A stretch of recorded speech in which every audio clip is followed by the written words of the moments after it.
Hi everyone. So in this test this evening, I'm going to see what the Mitsubishi Outlander PHEV is capable in terms of driving range on the battery alone.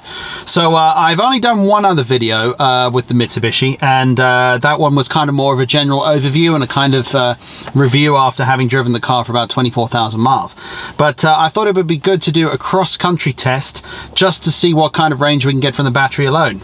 And yeah, so basically, just going back to when I got this car a few years ago, I remember thinking, oh, that's great. I'm going to be able to do quite a lot of driving on battery alone and avoid the use of fuel. And while that was very true, I had no idea that the range that you can actually get on the battery would probably not be as good as what they claim. Now, I find that in the winter, the range is obviously going to drop because you're using more energy to heat the car, and also the battery is less efficient.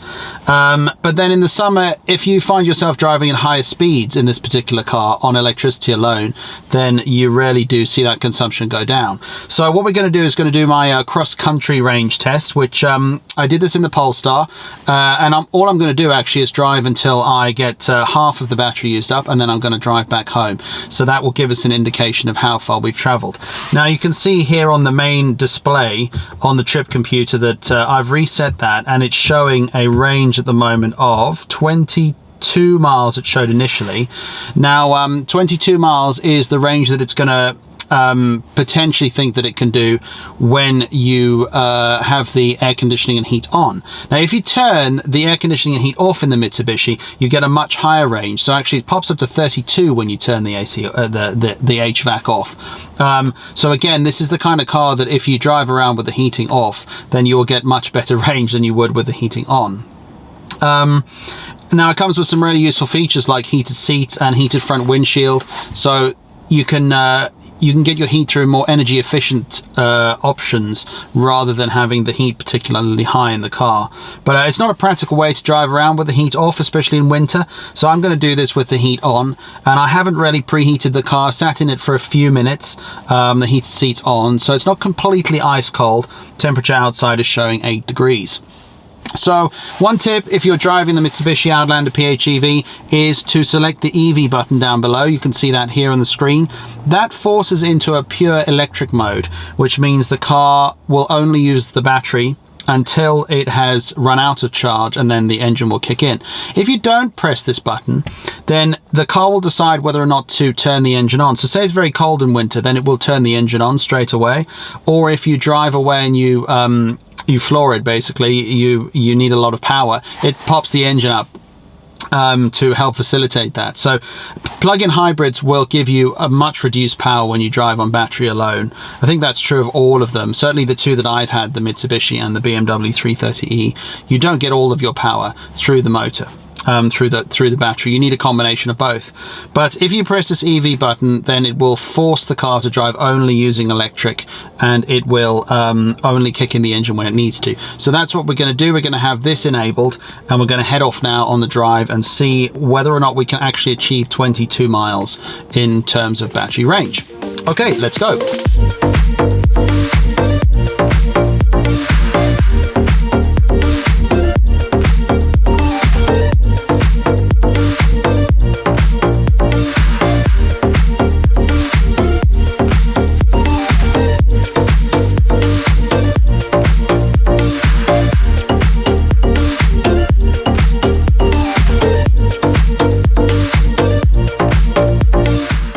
Okay, so we're halfway through the drive now, and battery is basically showing 50%. On the driver's display in the Mitsubishi, it doesn't show the battery percentage, so you just kind of have to eyeball it from the display.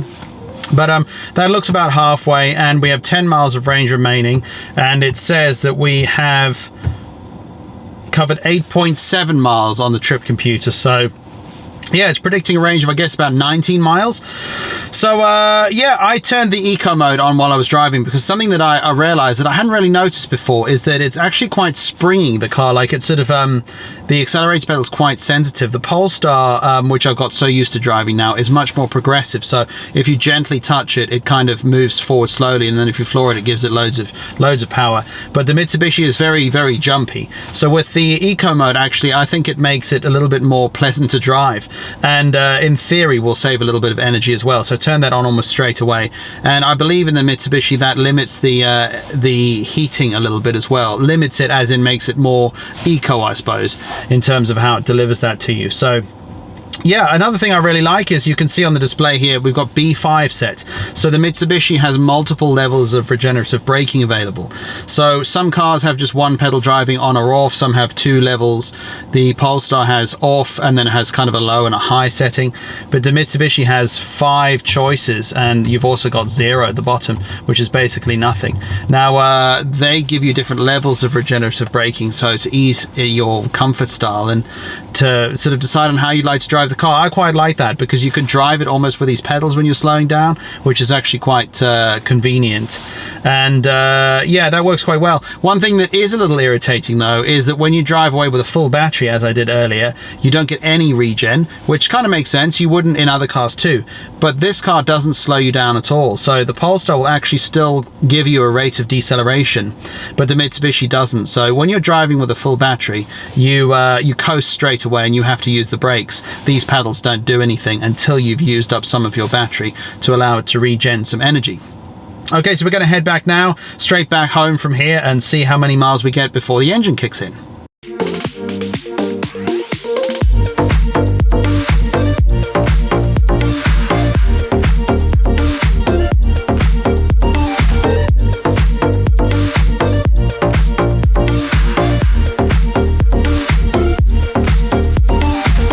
Okay, so we're back from the drive now, and yeah, I managed to get the engine to kick in when we had achieved, what does it say on the screen? Let me just have a look.